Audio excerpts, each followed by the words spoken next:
আসসালামু আলাইকুম রহমতুল্লাহ। প্রিয় দর্শক, কেমন আছেন? আশা করি ভালো আছেন। প্রিয় দর্শক, বাংলাদেশ ব্যাংকের উপপরিচালক নাঈম রহমান নিখোঁজ।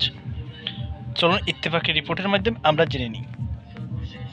প্রিয় দর্শক, বাংলাদেশ ব্যাংকের উপপরিচালক নাঈম রহমান নিখোঁজ রয়েছেন। রোববার ৯ নভেম্বর দুপুর থেকে তিনি নিখোঁজ হন। সর্বশেষ তার অবস্থান মোবাইল ট্র্যাকিং অনুযায়ী রাজধানীর সায়দাবাদ এলাকায় এদিন দুপুর ১২টা ৫৩ মিনিটে শনাক্ত হয়। এরপর থেকে তার আর কোনো সন্ধান মেলেনি। জানা যায়, রোববার সকালে তিনি নিয়মিত অফিসে যোগ দেন, তবে দুপুর ১২টার পর অফিসে নিজের ব্যাগ ও পরিচয়পত্র রেখে বেরিয়ে যান। এরপর থেকেই তার সঙ্গে যোগাযোগ বিচ্ছিন্ন হয়ে যায়।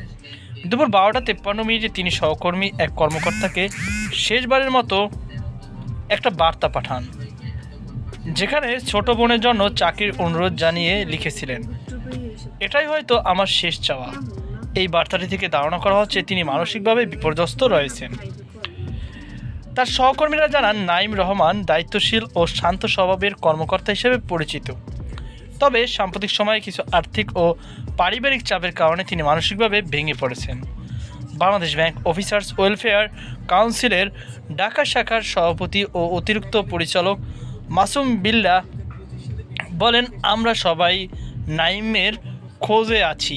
তিনি পরিবারের একমাত্র পুরুষ সদস্য। তার মা, স্ত্রী, কন্যা ও ছোট বোন এখন দারুণ উদ্বেগে অপেক্ষা করছেন। কেউ যদি তার কোনো খোঁজ পান, অনুগ্রহ করে নিকটস্থ থানায় বা বাংলাদেশ ব্যাংকের কর্মকর্তাদের সঙ্গে যোগাযোগ করুন।